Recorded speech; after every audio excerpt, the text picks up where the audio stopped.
धीमहि धियो यो नः प्रचोदयात्।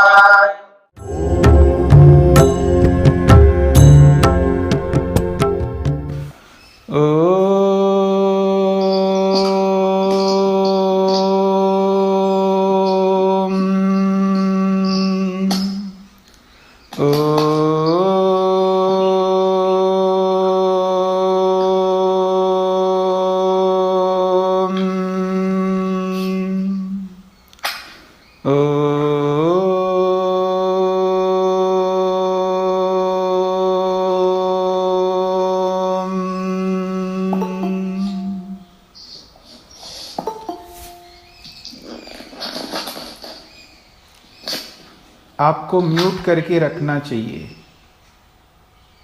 हाँ जी, तो देखिए कल प्रश्नोत्तर चले हैं। शेखर जी का एक और प्रश्न था जो दान को लेकर के उनका प्रश्न था।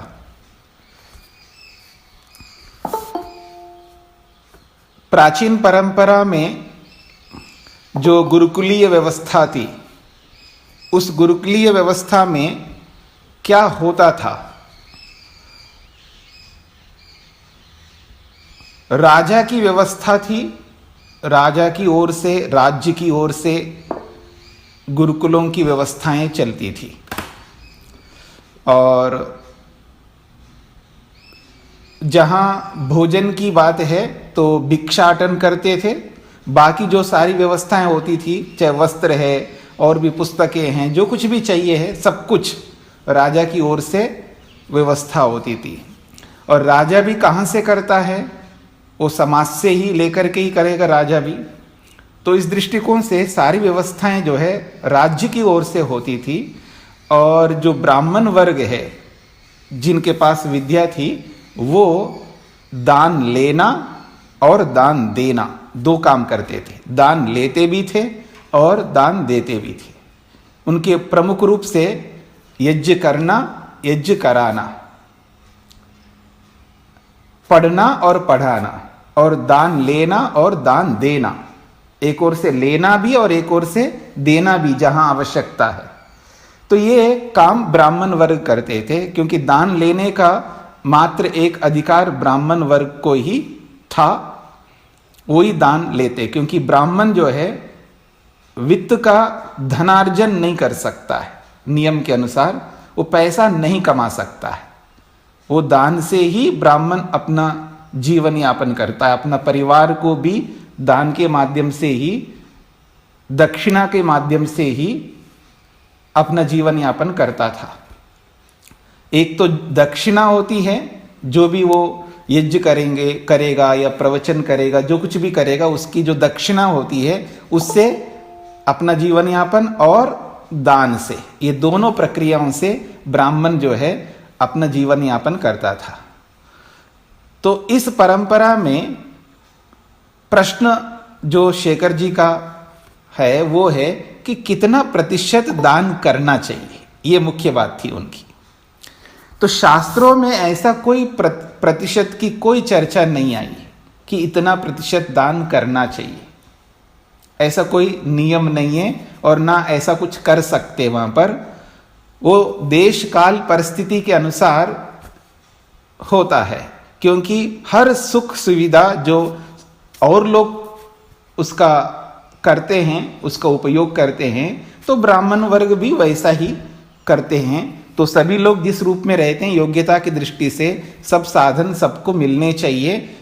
एक होता है मानवीयता के जो साधन होते हैं, रोटी कपड़ा मकान और आने जाने के जो भी साधन होते हैं, वो सबके पास सामान्य रूप से होने चाहिए। और विशेष योग्यता जिनकी जैसी होती है, उस योग्यता के आधार पर उनके पास अतिरिक्त साधन होंगे। तो इस दृष्टिकोण से उस समय भी इसी प्रकार चलते थे, लेकिन मात्रा ऐसी नहीं बताई गई कि इतना देना ही है। हाँ, ये अवश्य बताया है कि दान देना है। अपने उपनिषद में भी पढ़ा ही है कि भय से दो, लज्जा से दो, उससे दो, इससे दो, लेकिन देना जरूर चाहिए। पर कितना देना चाहिए ऐसा कोई संकेत नहीं किया गया है। हाँ, परंपरा से ये लोग बोलते हुए आ रहे हैं और व्यवहार में भी ऐसा करते हैं।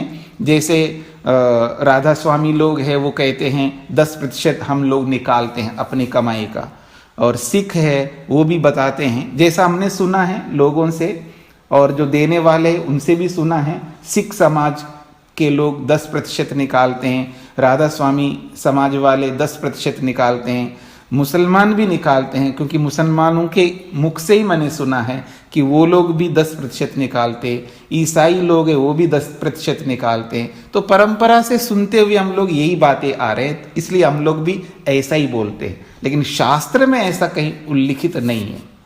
कुछ लोग कहते हैं, स्वामी दयानंद कहते हैं कि शतांश देना चाहिए, वो दान की बात नहीं थी, वो तो केवल देश काल परिस्थिति के अनुसार वहाँ आर्य समाज को देने की बात कही है। आर्य समाज को चलाने के लिए पैसे चाहिए, तो उस दृष्टिकोण से उन्होंने आर्य समाज को इतना देना चाहिए, वो आर्य समाज की बात है। और वो उस काल में जो भी परिस्थिति थी उसके लिए वो दशांश कहा है या शतांश कहा है, वो ऐसा कोई लिखित कोई प्रमाण इस तरह का नहीं है। बस लोगों ने जो जीवनियों में जो लिखा होगा वो होगा, या आर्य समाज के नियमों में कहीं लिखा होगा तो जरूर हो सकता है, दशांश है या शतांश है, जो भी इस तरह का हो सकता है, वो आर्य समाज के लिए है। ऐसे गुरुकुलों के लिए या ब्राह्मण के लिए या ऐसा कोई उन्होंने भी नहीं बोला है, और ना ऐसा कोई शास्त्रों में आया है। बस देना चाहिए, आवश्यकताओं की पूर्ति करनी चाहिए, जो जो उनकी आवश्यकताएं होती है उसकी पूर्ति सबको करनी चाहिए, ये बात है। लेकिन आज जो वर्तमान में परंपरा से विद्वान लोग बोलते हुए आ रहे हैं, हम लोग भी वैसे ही सुना है, हम लोग भी वैसे ही बोलते हैं। और हमारे जो गुरुजी हैं वो तो ये कहते हैं 40% दान करना चाहिए। वो 10% ही कोई नहीं करता तो 40% कैसे करेंगे? और ये व्यवहारिक भी नहीं लगता। पर ये है, जिसके पास नहीं होता है वो शायद 10% निकाल करके वो जरूर देता है, लेकिन जिसके पास जब पैसा बढ़ने लगता है वो देने की प्रवृत्ति उसमें कम होती रहती है। जिसके जितना ज़्यादा पैसा बढ़ जाता है वो देने की प्रवृत्ति और कम होती जाती है, और कम होती जाती है। जिसके पास मान लो 25,000 है तो वो देता है, 25,000 वाला वो 10% दे देता है, उसको कुछ नहीं लगता। जब वो 25 के 50,000 हो जाता है तो उसको थोड़ा लगता है, लेकिन फिर भी शायद दे सकता है। लेकिन लाख हो जाएगा फिर वो 10% देना कम कर लेगा, क्योंकि 10,000 जाएंगे 10% में तो फिर वो कम करता जाएगा। और लाख के 2 लाख हो जाएंगे तो 20,000 हो जाएंगे, तो वो 20,000 कैसे देगा महीने में? तो फिर वो कम करता जाएगा। जैसे जैसे पैसा बढ़ता जाता है उसका, लेकिन उसका दान देने की प्रवृत्ति और कम होती जाती है। जो लोग करोड़ों में रहते हैं वो तो बस पूछेगा मत, 1 करोड़ कमाता हो तो उसको 10 लाख देना तो बहुत मुश्किल होता है। वो 20-25 हजार दे करके अपना निपटारा कर लेता है। और जिसका अरब रुपए कमाई हो तो 10 करोड़ कैसे देगा? वो नहीं दे सकता। वो 2, 4, 5, 10 लाख 20 लाख दे करके वो बहुत बड़ा दानी बन जाता है। तो इस तरह का जैसे जैसे पैसा बढ़ जाता है व्यक्ति के पास, लेकिन उसके जो धर्म के कार्य है, जो प्रवृत्ति, जो धर्म के प्रति, अपने लक्ष्य के प्रति जो कर्तव्य होते हैं वो कम करता है। ये आश्चर्य की बात है, जब व्यक्ति के पास धन बढ़ता है तो उसका धर्म घटता है। जैसे जैसे धन बढ़ता है, जैसे जैसे प्रतिष्ठा बढ़ती है, जैसे जैसे योग्यताएं आती है, तो उसका जो धर्म है वो बहुत कम होता जाता है। ये अत्यंत घातक है मनुष्य के लिए, तो किसी के लिए भी हानिकारक है। किसी भी, चाहे विद्वान के लिए हो, चाहे गृहस्थी के लिए हो, चाहे सन्यासी के लिए हो, चाहे वानप्रस्थी के लिए हो, चाहे किसी भी व्यक्ति के लिए हो, जब योग्यताएं बढ़ने लगे, धन बढ़ने लगा और स्थितियां बढ़ने लगती है, तो उसका जो धर्म है, धार्मिक कृत्य है, वो कम होते जाते हैं। आप देखेंगे जब सामान्य स्थिति में होता है तो वो जो भी स्थिति आती है, हवन करता है, ये करता है, वो करता है, और जैसे वो फैक्ट्री लगा दिया उसमें बिजी हो जाता है, तो हवन जो है वो रोज करता था वो अब महीने में 1 बार करने लग जाता है। और जब काम धंधा बढ़ जाते हैं तो वो महीने की बजाय वो 6 महीने में करने लगता है, फिर साल भर में 1 बार करने लगता है। और कोई 6 महीने में, साल भर में, या कभी कभी करके वो अपने आप को बहुत बड़ा धार्मिक समझने लगता है कि हाँ मैं कुछ करता हूँ जी धर्म के कार्य। कई बार लोगों को दिखाने के लिए भी करना पड़ता है व्यक्ति को, तो दिखाने के लिए भी कर लेते हैं लोग। तो इस तरह करते करते धर्म के कार्य बहुत कम कर देता है। बाकी सब अच्छा कर लेता है वो, मतलब जहाँ भी जाना है, अपने लिए, परिवार के लिए, जो भी उसके लिए करना है सब कुछ करता है, पर धर्म के कामों के लिए व्यक्ति के दिल में वो त्याग की भावना नहीं आ पाती है। इसलिए तो गुरुकुलों की कमी है, और जो भी गुरुकुल हैं सब ऐसे गुरुकुल चल रहे होते हैं, तो बस पूछेगा नहीं।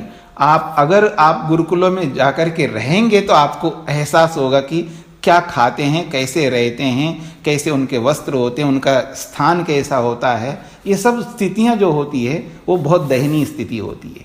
अगर आप जैसे आपके पोता पोती जो भी होंगे उनको सरकारी स्कूल में आप एडमिशन दिला दीजिए, दिलाएंगे आप लोग? बिल्कुल नहीं दिलाएंगे। मतलब सरकारी स्कूल में आप भेजने का क्या सोच भी नहीं सकते आप लोग। क्यों? आप सबको पता है सरकारी स्कूल ठीक नहीं होता है। और अमेरिका, कनाडा, ऑस्ट्रेलिया और कहीं भी जाइए, वो सब वहाँ पर सबके लिए एक जैसे स्कूल होते हैं। अच्छा, यहाँ पर भी सरकारी स्कूल को बहुत अच्छा बना दें तो सब लोग वहीं पर कर लेंगे, क्योंकि प्राइवेट स्कूल्स को जब सब इस तरह करेंगे तो सरकारी स्कूल ऐसे ही होंगे। सारे स्कूल्स एक जैसे अगर हो जाएंगे ना, कोई भी कहीं भी पढ़ा सकता है, फिर जो आज जो प्रतिस्पर्धा है वो सब बंद हो जाएंगे। तो कहने का अभिप्राय है, आज किसी आपको भी हम कहेंगे ना, आपको क्या कोई मेरे से पूछता है जी मैं गुरुकुल में अपने बच्चे को या अपने पोते को या पोती को या फलाने हमारे संबंधी है या समधी है उसको इसको हम भेजना चाहते हैं, कहाँ भेजें? छोटे बच्चों के लिए पूछते हैं, हम तो उत्तर ही नहीं दे सकते। हम कहते हैं कि आप जो पढ़ा रहे हो पढ़ाते जाइएगा। हम नहीं कह सकते किसी को, मतलब किसी को मतलब है जो अच्छे वेल एजुकेटेड हो और अच्छा पैसे वाला हो, उसको नहीं बोल सकते आप यहाँ पढ़ाइएगा। हाँ, ये जरूर बोल सकता हूँ, यदि वो 18 साल से ऊपर होगा तो मैं ये बोल सकता हूँ हमारे गुरुकुल में भेज सकते हो आप, ये तो बोलता हूँ मैं। या आपको और अच्छा कुछ करना है तो ठीक है, आप पतंजलि में भेज दीजिएगा, वहाँ पर गुरुकुलम है, क्या कहते हैं उसको, आचार्य कुलम है, वहाँ भेज सकते हैं।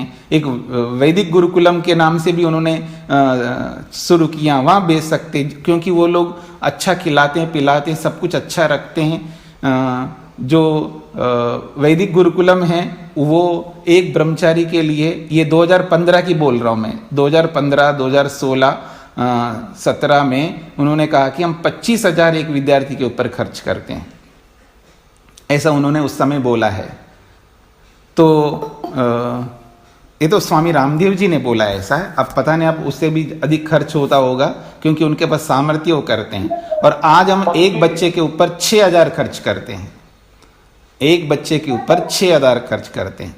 तो हमारा सामर्थ्य इतना ही है, और इतना क्या, अब वो 6,000 खर्च करने का भी हमारे पास वो स्थिति नहीं है आज। तो कहने का अभिप्राय है, तो दान कितना देना है, मुख्य बात ये थी। तो उसमें प्रतिशत के रूप में जैसे समाज में चला आ रहा है, उसी प्रतिशत को हम लोग बोला करते हैं 10%। ऐसे शास्त्रों में कहीं पर भी ये इतना देना ये जरूर नहीं लिखा है, प्रतिशत के रूप में नहीं लिखा, लेकिन दान देना है और सारी आवश्यकताओं को पूर्ण करना चाहिए, ये सारी बातें शास्त्रों में आती है। हाँ जी शेखर जी। और बहुत ही अच्छा आपने एक्सप्लेन किया कि जैसे आपने कहा कि सारे राधा स्वामी, सिख, मुसलमान और ईसाई समाज 10% पे आज के दिन दे रहा है, और वो इस हिसाब से अच्छा ठीक भी लगता है कुछ हिसाब से, जो हमारा ग्रस्त जीवन में है। और स्वामी जी, हम इसको जब हम वानप्रस्थ में जाते हैं, पहले तो वानप्रस्थ में होता था कि भाई सभी कुछ त्याग कर दिया और आप जंगलों में चले गए। अब ऐसा सिचुएशन तो कुछ है नहीं, मतलब इस तरह का। तो आज की दृष्टि से आपका क्या मार्गदर्शन रहेगा? जैसे हम वानप्रस्थ में जाने के लिए तैयार होते हैं या जाते हैं, उसमें मतलब चाहे हम घर में रह रहे हैं चाहे हम कहीं और जाते हैं, तो उसमें हम कैसे अपने को जो ये धन संपत्ति मटेरियलिज्म है उसको कैसे हमें त्याग करना चाहिए, उसका सदुपयोग करते हुए अपने आप को उससे छोड़ भी, उसको त्याग करके छोड़ना भी, तो कैसे हमें ये ट्रांजिशन होना चाहिए। तो ऐसा था स्वामी जी। और दूसरी बात ये भी थी कि एक मुझे बड़ा अचंभा भी लगता है जो समाज में देख रहा हूँ, जो समाज में बड़े बड़े धन वाले व्यक्ति हैं, वो पैसा वो दान देते हैं, लेकिन वो विद्या ग्रहण नहीं करते, और जो हम विद्या ग्रहण करते हैं वो दान नहीं देते। ऐसा क्यों? ये तो बड़ा विरोधाभास सा हो रहा है। जी जी जी, पर आज का प्रवचन अगर आपने सुना हो तो आपको शायद समझ में आएगा। मैं आज का प्रसंग ही ऐसा था, क्योंकि स्वामी दयानंद सरस्वती जी ने लिखा है वहाँ पर वाजे भी इस शब्द को लेकर के, तो सर्व विद्या प्राप्ति निमित्त ही अन्नादि भी, यानी सभी विद्याओं को प्राप्त करने का जो निमित्त है, कारण है, रीजन है, वो अन्न आदि यानी धन को, वहाँ अन्न शब्द धन के लिए आया है। तो विद्या की प्राप्ति धन से भी होती है, एक बात लिखी है। और एक महापुरुष यानी महापुरुषों ने लिखा है, ऋषियों ने लिखा ही है कि विद्या 3 प्रकार से आती, जो मैंने आज सुबह उसका वर्णन किया था विस्तार से। अगर आप में से किसी ने नहीं सुना हो तो आप जरूर सुन लें, ताकि उससे भी आपको समझ में आएगा। पढ़ने को कोई भी पढ़ सकता है, बहुत सारे लोग पढ़ते हैं, पर सबको विद्या नहीं प्राप्त होती है। विद्या केवल उन्हीं को प्राप्त होती है, या तो गुरु की सेवा करें तो विद्या उनको जरूर प्राप्त होती है, उसके बिना विद्या प्राप्त नहीं हो सकती है। अगर कोई सेवा नहीं कर सकता है तो पर्याप्त धन दे करके वो विद्या प्राप्त करता है। जैसे आज के स्कूल से, कॉलेजेस हैं, इंस्टीट्यूशंस हैं, इन सब में पर्याप्त पैसा वो लेते हैं, इसलिए वो सब इतना पैसा दे करके सब विद्या प्राप्त करते हैं। चाहे वो इंजीनियरिंग की विद्या हो, चाहे मेडिकल की विद्या हो, चाहे किसी भी विद्या को हो, वो पैसा पर्याप्त देते हैं, इसलिए वो सब अच्छा पढ़ते हैं। और आज का रिजल्ट भी आप देख सकते हैं। जब हम लोग पढ़ते थे तब तो पास होना ही मुश्किल होता था, आज तो 98% आने के बाद भी दिल्ली में लोगों को सोचना पड़ता है कि हमको सीट मिलेगा ही नहीं मिलेगा। तो क्योंकि वो अच्छा पढ़ते हैं, क्योंकि अच्छा पैसा देते हैं। तो या तो सेवा करके विद्या प्राप्त करो तो विद्या आती है, क्योंकि सेवा करने से उसको निश्चित रूप से विद्या आती है, क्योंकि उसको ललक है, भूख है, इसलिए उसको विद्या मिलेगी। और जो पैसा देता है पर्याप्त पैसा, उसको भी विद्या आती है, क्योंकि उसको लगता है मैंने दिया है, त्याग किया है। अब विद्या नहीं ग्रहण करूंगा तो ये जो मैंने दिया है ना, वो वेस्ट हो जाएगा, इसलिए वो जरूर विद्या प्राप्त करता है। तीसरा कारण बता है, अगर आपके पास कोई विद्या है तो आप उसको बता दीजिएगा, और उसके पास जो विद्या है वो आपको पढ़ाएगा। गिव एंड टेक वाली बात है, लो और दो, यानी एक विद्या आप प्राप्त करा दो, एक विद्या आप दो, दूसरी विद्या आप ले लो उनसे, तो भी विद्या आती है। इसके अतिरिक्त तो चौथा कोई प्रकार नहीं जिससे विद्या आती हो। इसलिए बहुत सारे लोग पढ़ते हैं, पर सभी इस मार्ग में ना चल पाते हैं, सभी ना विद्वान बन जाते हैं, सभी को विद्या आ पाती है। इंफॉर्मेशन जरूर मिल जाता है, वो विद्या ग्रहण नहीं कर पाते। विद्या किसी किसी को आती है, वो उसी को आती है जो इन तीनों प्रक्रियाओं से चलते हैं। और विशेषकर आध्यात्मिक विद्या तो बिल्कुल नहीं आती है, आ ही नहीं सकती वो किसी को।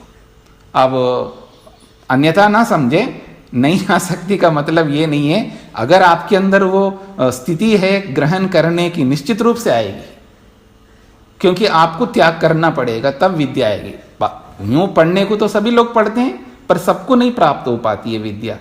कल को मैं आपको कहूं जी आप पढ़ा दीजिएगा इस विद्या को, तो आप पढ़ा दोगे तो समझ लेना आपने वास्तव में विद्या प्राप्त की है, क्योंकि पढ़ना और पढ़ाना ये होना चाहिए, और ग्रहण करना और ग्रहण कराना ये होना चाहिए। हमारे अंदर वो विद्या उतर रही है और दूसरों में उतारने का हम प्रयास कर सकते हैं। तो इस दृष्टिकोण से विद्या उसी को आती है जो त्याग करता है, चाहे वो सेवा के रूप में त्याग करे, चाहे वो विद्या दे करके त्याग करें, या धन दे करके त्याग करें। तो इन तीनों स्थितियों से ही विद्या आती है, ऐसे ऋषि लोग मानते हैं। परंपरा में भी यही देखा गया। आप उपनिषदों को आगे आप पढ़ेंगे, अभी आएगा, बहुत कठोर परीक्षाएं करते थे। गुरु के पास गया विद्या प्राप्त करने के लिए, कुछ पीछे भी आया था, आप 1 साल रहो, इतने साल रहो, सेवा करो, उसके बाद विद्या पढ़ाएंगे। आप इतने साल रहो, उनको आगे पढ़ेंगे, आप ये गाय हैं ले जाओ, कुछ गायें दे करके इसको 1000 गाय जब हो जाएगा तब आना, फिर पढ़ लेना। ऐसे बहुत कठिन कठिन परीक्षाएं देते थे, और उनको वो पूरा करते थे, सफल होते थे, फिर वो विद्या प्राप्त करते थे। फिर वो लोग ऋषि बनते थे, वो महापुरुष बनते थे, उनका अनुकरण हम लोग आज भी कर रहे हैं।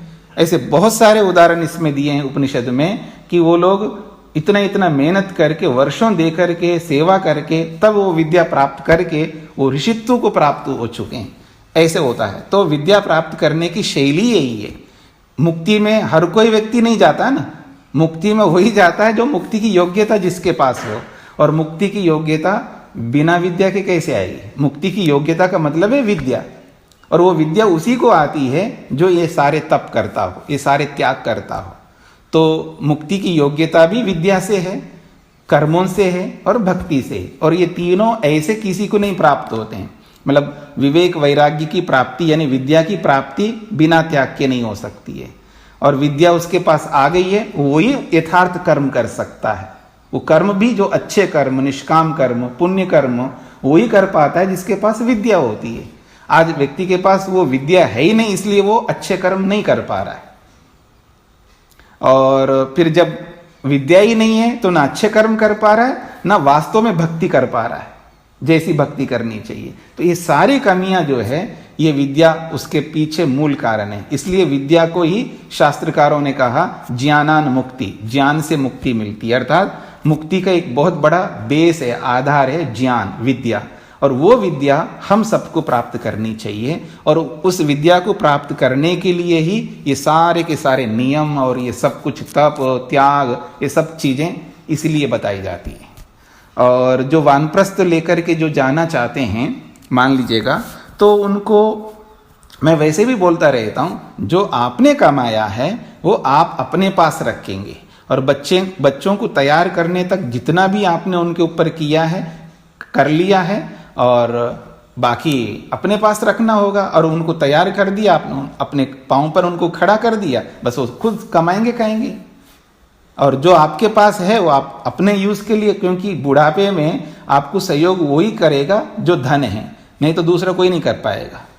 क्योंकि आप हॉस्पिटलाइज्ड हो जाएंगे तो आपका बेटा आकर के सेवा कर ही नहीं सकता, क्योंकि आजकल सब कॉरपोरेट हॉस्पिटल्स हो गए हैं, वहाँ सब वहीं पर प्रोवाइड करते हैं। आपको सेवक रख ही नहीं सकते आजकल के हॉस्पिटल्स में, उन्हीं के सेवक होते हैं, पैसा दो सेवा कराओ।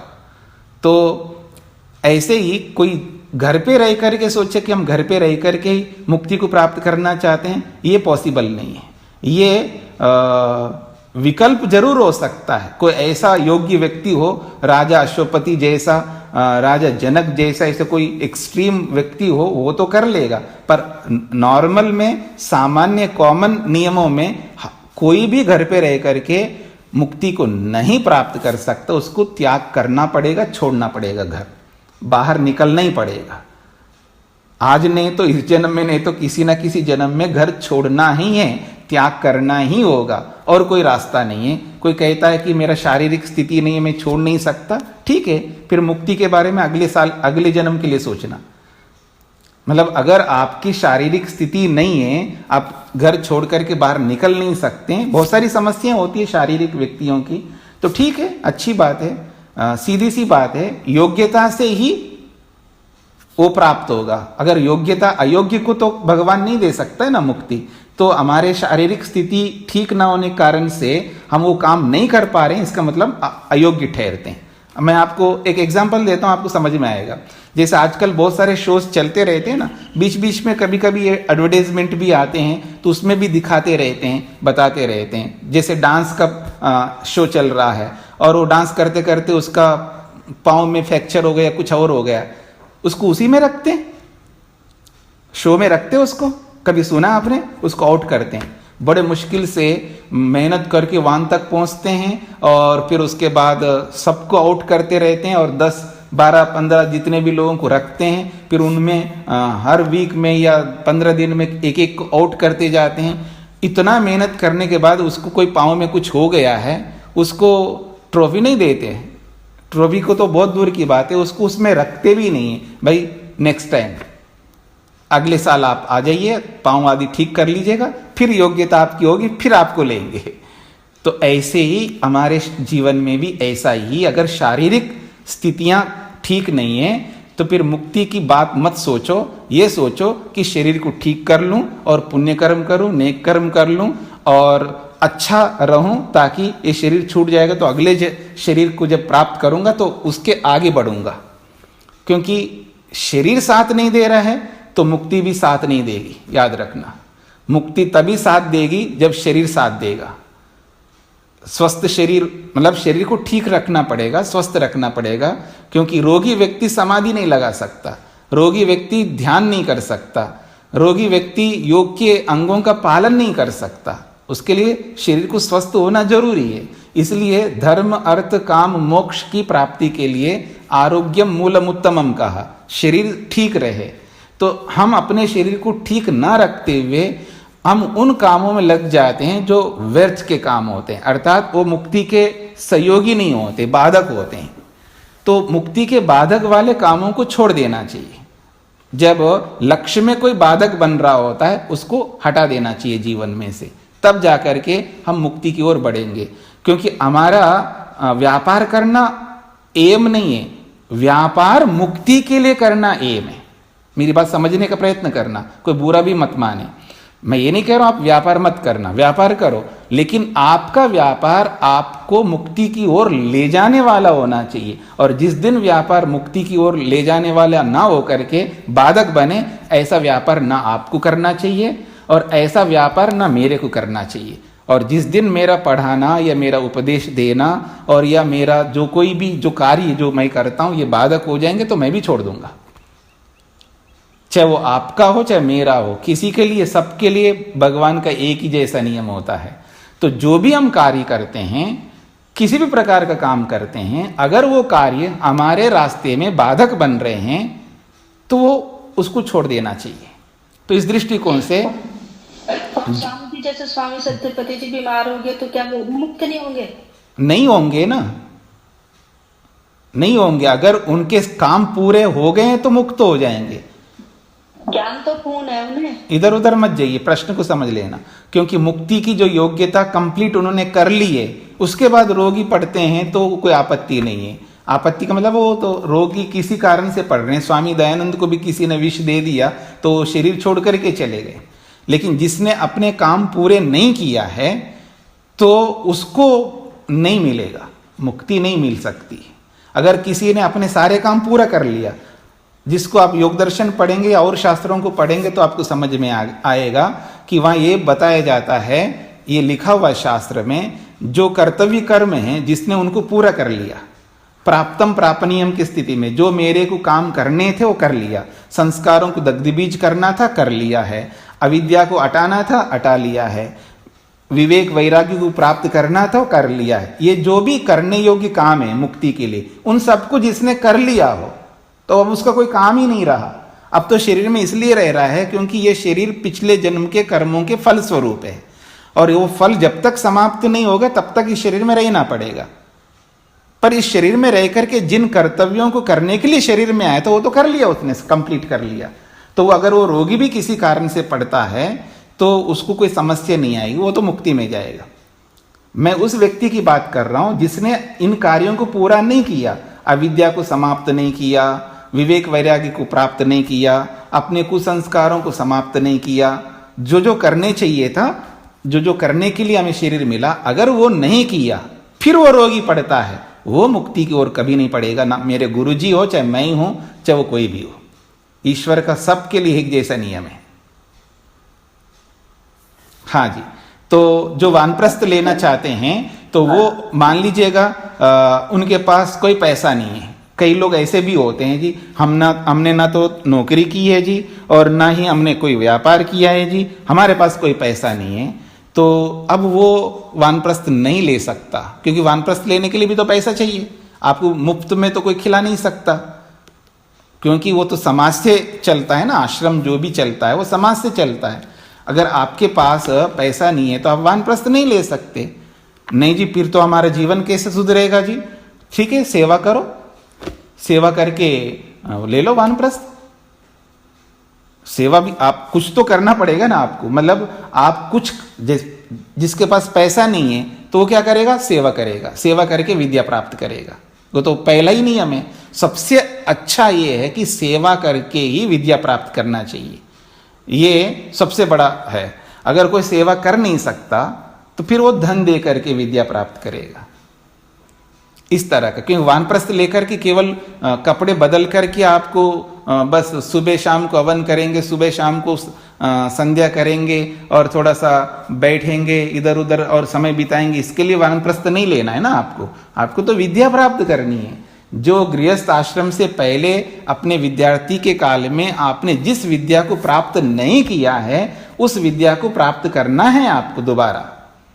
भौतिक विद्या आपने प्राप्त किया है, लेकिन इस आध्यात्मिक विद्या को प्राप्त करना पड़ेगा। उसके लिए आपको वानप्रस्थ लेकर के फिर उस विद्या को प्राप्त करना होगा और आपको अपना खर्चा पूरा निभाना होगा। और इतना ही नहीं, गृहस्थ में रहते हुए जैसे कर्तव्यों को पूरा करते हैं, ऐसे वानप्रस्थ में भी करना पड़ता है। वानप्रस्थी को भी अतिथि यज्ञ करना होता है, वानप्रस्थी को भी ब्रह्म यज्ञ करना होता है, वानप्रस्थ को 5 यज्ञ करने होते हैं, भले वो वानप्रस्थ में है। वो वानप्रस्थ में रह करके करेगा, वो उसकी अलग प्रक्रिया होगी। गृहस्थ में रह करके जब 5 यज्ञ करेगा तो उसकी अलग प्रक्रिया होगी। तो ये सब निभाने के लिए उसके पास अर्थ चाहिए, बिना अर्थ के काम नहीं चल सकता। आप में से कई लोगों की शिकायत होता है जी, जब वो वानप्रस्थी जब बीमार होता है तो उनको घर पे छोड़ करके आते हैं जी। बिल्कुल आते हैं, ऐसे ही होगा। क्योंकि होता क्या है, जो कोई व्यक्ति अपना सारा जीवन अपने परिवार के लिए देता हो, उसने समाज के लिए तो कुछ दिया नहीं अपना योगदान। विशेष रूप से मुख्य रूप से 99% के रूप में या 90% के रूप में उसने अपना सारा जीवन अपने परिवार के लिए दिया होता है। समाज के लिए इतना देता नहीं है, बहुत थोड़ा देता है। और जितना देता है उतना समाज तो अवश्य करता है। तो जैसे मान लीजिए हमारे आश्रम में कोई वानप्रस्थी आ जाए, एक एग्जाम्पल देता हूँ, मैं दूसरे की बात क्यों कहूँ। आप में से कोई वानप्रस्थी बनकर के हमारे आश्रम में आ जाए मान लीजिएगा, तो यहाँ जो भी नियम है उसके हिसाब से आप रहेंगे। कल आप बीमार हो जाएंगे तो हम जरूर आपको हॉस्पिटल ले जाएंगे, जो भी उसके लिए होता है वो सब कुछ करेंगे। हम खुद करेंगे या किसी से हम करवाएंगे। इसका ये अर्थ नहीं है कि हम ही वो करते रहेंगे, हम नहीं करेंगे, फिर आपके परिवार वालों को बोलेंगे, क्योंकि उसमें खर्चा भी होता है, उसके सेवा के लिए भी होता है। हम आपके पीछे अगर बैठे रहेंगे तो बाकी सारे काम संस्था को कौन चलाएगा, संस्था के और कार्यों को कौन करेगा। और जो इस काम के लिए जिस काम के लिए और जो वानप्रस्थी लोग हैं, जो एक मानवीयता के नाते जो सेवा करनी चाहिए वो तो सब करेंगे, लेकिन मुख्य रूप से कौन करेगा, परिवार के लोग ही करेंगे। क्योंकि आपने अपने जीवन को परिवार को दिया है। और जिसने परिवार ही नहीं बनाया है, जैसे हमारे गुरु जी है, सन्यासी है, उन्होंने कोई परिवार नहीं बनाया, सब कुछ त्याग कर दिया और सब कुछ समाज के लिए किया है। तो आज उनकी सेवा जो है ऐसी होती जैसे उनको फूलों में रख करके सेवा करते हैं। तो जो समाज के लिए जिसने किया होगा वो समाज का दायित्व होता है, वो समाज उसकी सेवा करेगा। और जिन्होंने अपने परिवार के लिए किया है तो परिवार उसकी सेवा करेंगे। तो इसलिए हम लोग व्यवस्थाएं सारी करते हैं। अगर वो यहीं रहना चाहता है, कोई भी रोगी होकर के भी, तो भी हम व्यवस्था करते हैं, पर उसका प्रबंध उसको खुद को करना पड़ेगा। उसके लिए सेवक भी हम रखते हैं, उसके लिए जो चाहिए सब कुछ रखते हैं, लेकिन उसके लिए जो व्यय होता है वो सब उसी को देना होगा, वो हम नहीं दे सकते। तो अपना खर्चा खुद को करना पड़ता है वानप्रस्थी को। विद्यार्थी हो, ब्रह्मचारी हो, उसकी सारी व्यवस्था हम लोग करते हैं। चाहे वो रोगी पड़े, चाहे उनको घर में नहीं भेजते, क्योंकि उनसे घर से हम कुछ नहीं लेते। विद्यार्थियों से कोई शुल्क तो लेते नहीं, विद्यार्थियों से कुछ नहीं लेते। तो वो रोगी पड़े, चाहे उसको बड़ा ऑपरेशन हो या कुछ भी हो, सब कुछ हम ही लोग उठाते उसके लिए, क्योंकि वो पढ़ करके जो भी करेगा आगे भविष्य में करेगा। तो इस दृष्टिकोण से जिसका दायित्व समाज पर है तो समाज करेगा, जिसका दायित्व परिवार का है तो परिवार करेगा। तो हम यथोचित न्याय ही करने का प्रयत्न करते हैं, हम कोई अन्याय नहीं करते। ऐसे जबरदस्ती किसी को उसके घर में छोड़ करके ऐसा नहीं है, पूरी व्यवस्था करते हैं। लेकिन उस व्यवस्था के लिए अगर वो सहयोग करते हैं तो बहुत अच्छा है, वो यहाँ रह करके भी सब कुछ कर सकते हैं, क्योंकि हमारे पास भी हॉस्पिटल से, हमारे पास डिस्पेंसरी भी है। या नहीं होता तो हम बाहर भी दिखा सकते हैं, सब कुछ करते हैं, लेकिन उसकी सारी व्यवस्था अर्थ की दृष्टि से वो स्वयं को वहन करना पड़ेगा। तो इस दृष्टिकोण से इतना सामर्थ्य किसी के पास है तो वो वानप्रस्थ उनको लेना चाहिए और अपनी उन्नति करनी चाहिए। और कोई कहता है कि ना तो मैं सेवा कर सकता हूँ जी, ना पैसा दे सकता हूँ जी, और कुछ नहीं कर सकता, लेकिन मैं वानप्रस्थ में रह करके विद्या ग्रहण करना चाहता हूँ, और तो फिर वो वानप्रस्थ में एंट्री नहीं हो सकती उनकी, क्योंकि उनकी व्यवस्था कौन करेगा। तो ये सब समझना पड़ेगा। हम तो यथार्थ में स्वामी जी लड़कियां भी पढ़ सकती है वहाँ? नहीं, लड़कों के गुरुकुल में लड़कियां नहीं पढ़ सकती ना, वो लड़कियों के गुरुकुल में जाना पड़ेगा। हमारे पास जो गुरुकुल है वो लड़कों का है, हम लड़कों का ही ले सकते हैं। अगर आपको जब आप 50 साल के बाद आप आना चाहें तो आप आ सकते हैं, तब आप रह सकते हैं। 50 साल के बाद आना पड़ेगा। अन्नपूर्णा दीदी कैसे पढ़े वहाँ हमारे? हाँ जी, हमारे अन्नपूर्णा दीदी कैसे पढ़े वहाँ? यहाँ कभी नहीं पढ़ी आपकी अन्नपूर्णा दीदी जी, कभी नहीं पढ़ी यहाँ पर। तो गुरु भाई बताती है ना, आपके गुरु भाई हैं। वो ऐसा है, वो शिविरों में आती थी, शिविरों में कोई भी आ सकते हैं, पति पत्नी कोई भी शिविर में आ सकते हैं और शिविर में पढ़ सकते थे, पढ़ सकते हैं। तो शिविरों के माध्यम से उन्होंने पढ़ी है। और स्वामी सत्यपति जी के साथ में कई बार लोग कहीं जाते हैं तो स्वामी जी के साथ कुछ दिन रह लेते हैं और पढ़ लेते हैं, कहीं भी शिविरों के रूप में। तो इस रूप में वो पढ़ी है। और देहरादून स्वामी सत्यपति जी बहुत जाते रहे हैं और वहाँ 1-1 महीने के शिविर लगाते थे पहले, 1-1 महीने के, 2-2 महीने के, 6-6 महीने के। और उन शिविरों में रह करके लोगों ने बहुत पढ़ाई की है। तो अगर आप किसी क्लास में आप मेरे साथ पढ़ेंगे तो आप भी गुरु बहन हो जाएंगी, गुरु भाई हो जाएंगे, उसमें कोई बात नहीं। उस रूप में वो गुरु भाई गुरु बहन मानती है। बाकी यहाँ रह करके किसी भी ब्रह्मचारिणी को नहीं पढ़ाया गया है और ना वो पढ़ी है। जी हाँ स्वामी जी ये बहुत ही अच्छा मार्गदर्शन दे रहे हैं। एक तो चीजें अभी भी, एक तो आई गेस आपके पास तो अपना बॉयज का गुरुकुल है या मेंस का, तो हमारा कर्तव्य बनता है कि हम लड़कियों के स्कूल गुरुकुल खोलें यहाँ पर। कोई भी जी, यहाँ पर गुरुकुल है, लड़कियों का भी है। हमारा जो परिसर है वो 100 एकड़ का परिसर है। तो एक कोने में हमारा है और दूसरी कोने में कन्या गुरुकुल भी है यहाँ पर, वो भी बहुत अच्छा चल रहा है। तो उसमें भी रह करके पढ़ सकते हैं, क्योंकि उसमें जो उन्होंने पढ़ाई की है वो बहुत अच्छी योग्य आचार्य हैं, बाहर से भी अच्छा पढ़ करके। हाँ जी, वे आचार्य जी कौन है जो कन्याओं की है? आचार्य शीतल जी नाम है, शीतल नाम है उनका। उन्होंने बाहर से भी BDS किया था, बाहर से डेंटिस्ट बन करके फिर इस मार्ग में आई है। और फिर सारी विद्या, जैसे मैंने विद्याएं पढ़ी ऐसे ही उन्होंने विद्याएं पढ़ी है। ये विद्या हैं और पढ़ करके फिर यहाँ वो गुरुकुल चला रही है। तो इसी परिसर में एक कोने में हमारा है, यानी स्टार्टिंग में हमारा है, एंड में उनका है। तो वो कन्या गुरुकुल चलाती हैं, बहुत अच्छा। वो अभी स्टार्ट हुए, 1-2 साल हुआ शायद। जी हाँ स्वामी जी, एक और 2 मार्गदर्शन। एक तो हम आज की स्थिति में घर नहीं छोड़ते, वानप्रस्थ में जा रहे हैं। एक हमें, जैसे आपने कहा कि हमें धन तो चाहिए ही अपना जीवन व्यतीत करने के लिए, और कोई भी मेडिकल हेल्थ या जो भी चाहिएगा। और उसके साथ साथ जो हमारे साथ और भी धन संग्रह हो गया है, उसको हमें कैसे छोड़ना चाहिए, नंबर 1। नंबर 2, अगर कोई ऐसा है कि घर छोड़ना चाहता है, मुक्ति पाने के लिए घर छोड़ना चाहता है, या उसके रास्ते पे आप कह रहे हैं कि मुक्ति का रास्ता बिना घर छोड़े नहीं होगा जी। अगर उस अवस्था में आता है कि भाई हाँ घर छोड़ना है, तो उसको घर छोड़ना मतलब फिर उसको भिक्षु ही बनना ठीक रहेगा स्वामी जी? कि भाई जो भी अपने पास उसका धन और सब है, संपत्ति जो भी है, वो अपना छोड़ दे और भिक्षु बन के ही सच में मोक्ष के मार्ग पे अपना घर छोड़ के जाए, ऐसा आपका सुझाव है? कैसे करना चाहिए स्वामी जी इन दोनों अवस्थाओं में?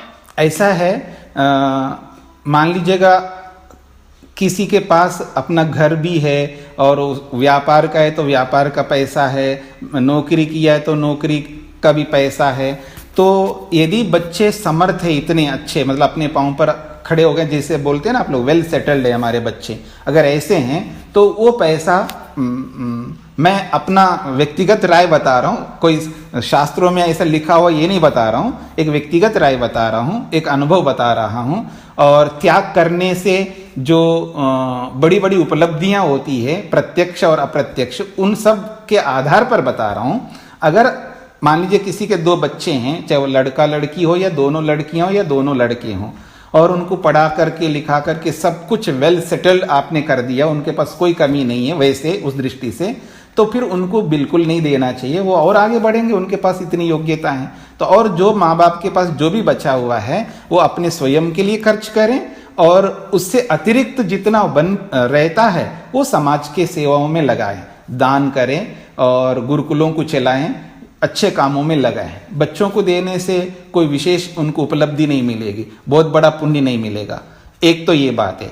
और किसी को ऐसा लगता मेरे बच्चे इतने सेटल्ड नहीं है, उनके पास कमी है, तो बच्चों को दे दे, बिल्कुल देना चाहिए। अपने ही बच्चे होते हैं, क्योंकि आपने पैदा किए तो आपको बच्चों को देना ही चाहिए, पर सारा ना दे करके कम से कम कुछ अधिक अंश में, जैसे हम लोग बोलते हैं 10% आप दान दीजिएगा, तो अगर आप छोड़ करके आ रहे हैं तो 20% समाज के लिए दे दीजिएगा, और बाकी 80% 60% या जितना भी बच्चों को दे दीजिएगा, और जितना आपको चाहिए उतना आप रख लीजिएगा, थोड़ा सा ज़्यादा समाज के लिए दे दीजिएगा, पर समाज को देना होगा। यदि हम समाज का मतलब है जैसे वेद विद्या की रक्षा के लिए, गुरुकुलों की रक्षा के लिए, आर्य समाज की रक्षा के लिए यदि हम आगे आकर के सहयोग नहीं करेंगे तो ये विद्या भी लुप्त होती जाएगी और समाज भी लुप्त होता जाएगा, वेदों की रक्षा भी नहीं हो पाएगी। वैसे विद्वानों की कमी हो रही है, और आप इस लॉकडाउन के कारण से कितने लोग मर गए, कितने विद्वान मर गए, कितने सन्यासी मरते जा रहे हैं। जो विद्वान हैं और वो इने गिने लोग हैं, उनमें से कई लोग चले जा रहे हैं और नए पैदा हो नहीं रहे हैं। तो ये धीरे धीरे तो ये विद्या लुप्त हो जाएगी। तो इसके प्रचार प्रसार के लिए उस व्यक्ति को मेरे विचार से 20-25% तो समाज के लिए दे देना चाहिए, और 25% वो अपने लिए रख लें, और 50% यदि जो बच्चे उनके पास में सामर्थ्य नहीं है, वो अभी इतने सेटल्ड नहीं हुए, तो उनको दे देना चाहिए। और पूर्ण त्याग करना, जैसे मुक्ति के मार्ग पर घर छोड़ते हैं स्वामी जी, उनको कैसे अपने धन से निवृत्ति कर लेनी चाहिए? एकदम साथ अपना दे दिया और भिक्षु बन के ही अपना उस मार्ग पे चल पड़े, क्या कुछ रख के उसको धीरे धीरे छोड़ना चाहिए? देखिए भिक्षुक नहीं बन सकते हैं ना। भिक्षुक तो तभी बनेगा या तो सन्यास ले लेता है व्यक्ति, तो सन्यास की योग्यता आने पर ही सन्यास लेना चाहिए, वैसे कपड़े रंगना नहीं चाहिए। तो एक अच्छी स्थिति समाज में आपकी ऐसी प्रतिष्ठा, जैसे आज आपकी जो प्रतिष्ठा है गृहस्थ के रूप में, व्यापारी के रूप में, जो भी समाज में आपकी प्रतिष्ठा है, तो ऐसी प्रतिष्ठा इस मार्ग में भी आपकी होनी चाहिए, तभी आप भिक्षुक बन सकते हैं ना। अगर ऐसे नहीं होती है तो भिक्षुक आप नहीं बन पाएंगे, आपको जीना मुश्किल हो जाएगा और आपके अंदर हीन भावना भी आ जाएगी। तो इस दृष्टिकोण से जब सब कुछ जब त्याग करना होता है तो वो एक योग्यता के आने पर त्याग करना होता है। वो योग्यता नहीं है तो आप त्याग भी नहीं कर पाओगे, और त्याग कर लेंगे किसी कारण से, फिर ना इधर के रहेंगे ना उधर के रहेंगे, बीच में लटकते रहेंगे, ऐसी स्थिति आएगी। इसलिए सोच समझ करके सारे काम करने होते हैं। यानी अच्छी योग्यता आ गई है, सन्यास की ऐसी योग्यता आ गई आपके अंदर, तो बिल्कुल सन्यास लेना चाहिए, फिर सब त्याग करना चाहिए। ठीक है, जो समाज को देना समाज को दे दो, जो बच्चों को देना बच्चों को दे दो। बच्चे के पास सब कुछ है तो सब कुछ समाज को दे सकते हैं। बच्चों के पास सब कुछ है, वो अपनी योग्यता ऐसी बना के आपने दिया उनको, निर्माण इसी को कहते हैं ना। मैं एक बात कहा करता हूं कि बच्चों का निर्माण माता पिता का सबसे बड़ा कर्तव्य होना चाहिए। इतना ऐसा निर्माण करो बच्चों का, चाहे आधुनिक दृष्टि से जैसा आज की दृष्टि उसी रूप में कर लो, हमें कोई आपत्ति नहीं है। किसी भी दृष्टि से बच्चों को इतने योग्य बना देना चाहिए, और उनकी योग्यता के लिए जो करना पड़े आप धर्म पूर्वक करें, और अपने आप को बेचना पड़े तो बेच डालो और बच्चों का निर्माण कर लो। और निर्माण हो गया बस उनको छोड़ दो, वो अपने राह पर चलते रहेंगे। आपने बढ़िया निर्माण किया, फिर आप अपने राह पर चलो। आप इस मार्ग आध्यात्मिक मार्ग में चलो, ईश्वर की ओर चलो, वो अपने गृहस्थ को चलाते रहेंगे अपने मार्ग में, क्योंकि उनका निर्माण हो गया। आज की दृष्टि से कहो या आध्यात्मिक दृष्टि से कहो, किसी भी दृष्टि से कहो, भौतिक दृष्टि से भी आपने अच्छा निर्माण किया है तो फिर वो अपने आप जिएंगे ना। उनके पास वो योग्यता आपने दे दी है, दिलवाई है, तो उनको कुछ देने की आवश्यकता नहीं है। आज के समाज की दृष्टि से देखते हैं तो ये आज का जो भी चल रहा है, जो हमारा वैदिक मार्ग है, वैदिक परिपाठी है, गुरुकुलीय परंपरा है, ये बहुत ही गरीब की स्थिति में, दीनहीन की स्थिति में है। तो ऐसी स्थिति में कि इसके संवर्धन के लिए ही देना चाहिए, जिसके पास है उसी को देने से आपको पुण्य नहीं मिलेगा, या मतलब ज्यादा पुण्य नहीं मिलेगा, ये भी कह सकता हूं मैं। अधिक पुण्य तो उसको मिलेगा ना जो अधिक आवश्यकता जहां होती है वहां देने पर। जिसके पास सब कुछ है उसी को दे दो क्योंकि मेरा बेटा है या मेरी बेटी है, ये कोई नियम नहीं है। नियम ये है कि जहां अधिक आवश्यकता होती है वहां दिया जाए तो आपका बड़ा पुण्य मिला, क्योंकि हर व्यक्ति कर्माशय बनाना चाहता है, उत्तम कर्माशय बनाना चाहता है, मुक्ति की ओर बढ़ना चाहता है, तो वो काम करना चाहिए जिस काम को करने से आपका उत्तम कर्माशय बने। जो खा चुका है उसको जबरदस्ती नहीं खिलाना चाहिए, जो भूखा है उसको खिला दो तो आपको बड़ा पुण्य मिलेगा।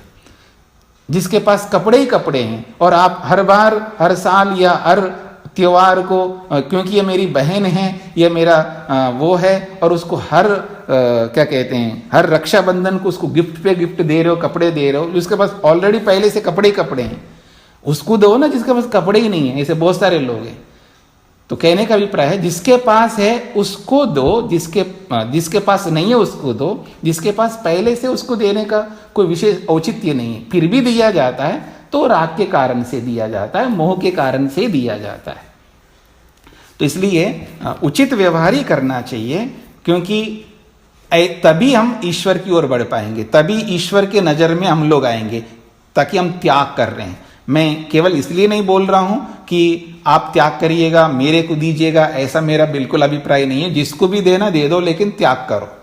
क्योंकि मैं एक बात कहा करता हूं, कभी भी आप जितना भी प्रतिशत निकालते हैं एक जगह कभी नहीं देना चाहिए। ये भी मैं एक बात कहा करता हूं, ये मेरा समझने का प्रयत्न करना। मान लीजिए किसी ने 10% निकालता है अपनी कमाई का 10% और फिर वो देता है, तो एक जगह नहीं देनी चाहिए, अनेक जगह देना चाहिए, क्योंकि अनेक लोगों को आवश्यकता है। एक बात, किसी को लगता है कि मैं बहुत योग्य को ही दूंगा, बिल्कुल देना चाहिए। बहुत अधिक योग्य को ही देंगे तो उससे कम योग्यता वाले क्या करेंगे बेचारे, उनको भी देना है। तो निम्न से निम्न योग्य व्यक्ति को भी देना है, उच्च से उच्च व्यक्ति को भी देना है, लेकिन योग्यता के हिसाब से देना चाहिए। जिसका जो जैसे आप मान लीजिएगा बहुत बड़े योग्य व्यक्ति को जितना दो उतना ही सामान्य योग्यता वाले को दो, ऐसा मेरा अभिप्राय नहीं है। योग्यता की दृष्टि से सबको दो, लेकिन एक व्यक्ति को मत दो, एक जगह मत दो, क्योंकि आवश्यकताएं बहुत है दुनिया में। एक ही जगह आप सब लोग देंगे तो बाकी लोग क्या करेंगे बेचारे। एक ही अधिक, मान लो मैं सन्यासी हूं तो सारे सन्यासी को देंगे, बाकी जो दूसरे सन्यासी की क्या हालत होगी। अथवा आप सन्यासी को देंगे तो ब्रह्मचारियों की क्या हालत होगी, उनको भी देना। और केवल ब्रह्मचारियों को, केवल सन्यासियों को देंगे तो जो गरीब बच्चे हैं जो पढ़ते हैं स्कूलों में या कहीं भी पढ़ते हैं, उनको पढ़ने को के लिए फीस नहीं होता। कई बार कई ऐसे बच्चे होते हैं जिनको अच्छी योग्यता होती है, उनके पास फीस नहीं होती है, तो ऐसे बच्चों को भी आप दे सकते हैं, कुछ उनके लिए रख सकते हैं, कुछ गरीब बच्चों के लिए, कुछ अलग अलग तबके के लोग होते हैं।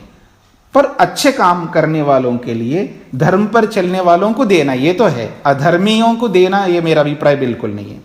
अधर्म को बढ़ावा देने वालों को नहीं देना।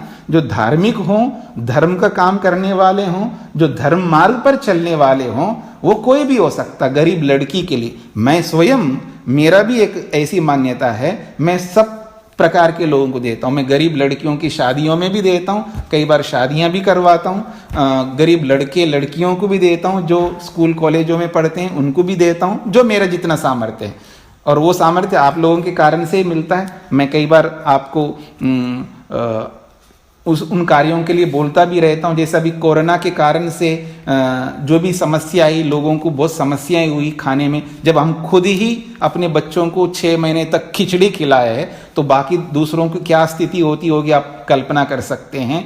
तो इस कोरोना काल में मैंने आप जैसे लोगों को निवेदन किया है, तो आप लोगों ने सहयोग दिया है, तो मैं इस समय तक मैं मेरे विचार से 35 लाख रुपए मैंने बांटे लोगों को। तो अलग अलग तबके के लोग होते हैं, जरूरी नहीं है कि एक ही व्यक्ति को देना। तो सब हमको ध्यान में रखना, हमारा जो त्याग है वो सब आवश्यकता वालों को मिलने चाहिए। मिलना चाहिए। तो कहने का अभिप्राय ये है कि इस कोरोना के काल में मैं गुरुकुलों में जो गुरुकुलों से पढ़ कर के गए वो बेचारे ना हवन कर पा रहे हैं, जो हवन कराने वाले होते हैं वो उनको ना हवन मिल रहा है, ना उपदेश करने के लिए मिल रहा है, क्योंकि नए नए पंडित होते हैं, उनको कहाँ से मिलेगा। तो कुछ ऐसे लोग, कुछ स्नातक लोगों को, कुछ गुरुकुलों को, कुछ विद्यार्थियों को, ऐसे अलग अलग करके आप लोगों के सहयोग से जो यहाँ से जुड़े हुए नहीं है, इस ग्रुप में नहीं है, अधिकांश उनसे और इस ग्रुप में कुछ लोग हैं उनसे मिलकर के कुछ सहयोग जो मिला है उसके कारण से बहुत सारे लोगों को दिया, और उसी सहयोग में से यहाँ पर भी दिया, क्योंकि यहाँ पर भी ज़रूरत थी तो यहाँ पर भी दिया और बाहर भी दिया। तो इस तरह का करते हुए हमको चलना चाहिए। कहने का अभिप्राय ये है कि दान अच्छा देना चाहिए, एक बात, एक ही जगह नहीं देनी चाहिए, दूसरी बात सब प्रकार की योग्यता वालों को देनी चाहिए। तो ऐसा आप कुछ नियम बना करके चलेंगे ताकि ये जो हम लोग बोलते हैं ना, सर्वे भवन्तु सुखिनः, सर्वे सन्तु निरामयाः, सर्वे भद्राणि पश्यन्तु, मा कश्चित् दुःख भाग् भवेत्। जहाँ कहीं पर भी कई बार अननोन पर्सन भी होता है, हमको लगता है रोटी कपड़ा मकान सबका अधिकार है, अगर उसके पास अगर रोटी नहीं है तो हम रोटी दें, क्योंकि उसको हम भले नहीं जानते हों। उसके पास कपड़ा नहीं है तो कपड़ा दें, हम बिल्कुल नहीं जानते हों, क्योंकि एक साधारण जो मूलभूत आवश्यकताएं जिसको कहते हैं उसकी पूर्ति करना हम सबका कर्तव्य बनता है। जो हमारे पास में आज है तो हम दे पाएंगे, कल को हमारे पास में नहीं है तो वो एक अलग बात होगी, लेकिन जिसके पास भी है वो जरूर त्याग करें तो अच्छा होगा और समाज का अधिक कल्याण होगा, गुरुकुल अधिक बढ़ेंगे, गुरुकुलों में अच्छे छात्र आएंगे, गुरुकुलों की व्यवस्थाएं सुधर जाएंगी। क्योंकि कोई गुरुकुल में आता है तो उसको रहने के लिए भी जगह चाहिए, उसके लिए जो भी चाहिए वो 1 दिन के लिए, 2 दिन के लिए, 1 सप्ताह के लिए कोई गेस्ट के रूप में आ जाए, अतिथि के रूप में, उसकी सुविधा अगर नहीं मिलेगी गुरुकुल दोबारा नहीं आएगा। उसको ढंग से रहने का, ढंग से खाने का, ढंग से कोई व्यवस्था नहीं होगी तो दोबारा क्यों आएगा, वो आएगा नहीं, और फिर वो किसी दूसरे को प्रेरित भी नहीं कर पाएगा। तो ये सारी स्थितियों को ध्यान में रखते हुए ये समाज का कर्तव्य होता है, गुरुकुलों की व्यवस्था ठीक हो, ब्रह्मचारियों के लिए व्यवस्था ठीक हो, वेदों की व्यवस्था हो, वेद प्रचार हो जाए और शास्त्रों को पढ़ने पढ़ाने वाले मिलते रहें। तो ये सब अगर हम लोग चाहते हैं तो जो हमारा कर्तव्य होता है वो हम सबको करना चाहिए। हाँ जी, शेखर जी। स्वामी जी, हमें तो हम आपके आभारी हैं, आप इतना ये गुरुकुल का काम कर रहे हैं, विद्या का दान सभी को दे रहे हैं। जैसे आपने कहा कि आज से त्याग से ही हमें विद्या ग्रहण होगी, जो भी हम आपसे पढ़ रहे हैं। जब तक हम त्याग नहीं करेंगे, सेवा नहीं करेंगे, तब तक हमें ये विद्या नहीं मिलेगी सच में, और नहीं तो हमारा इंफॉर्मेशन ही रहेगा। तो जैसे वही है हमारा त्याग, जैसे भी हम अपने में सामर्थ्य है उससे हम आपका जो गुरुकुल का है, गुरुकुल के विद्यार्थी हैं, गुरुकुल का भवन है, उसमें हम पूरी तरह से आपका योगदान दें।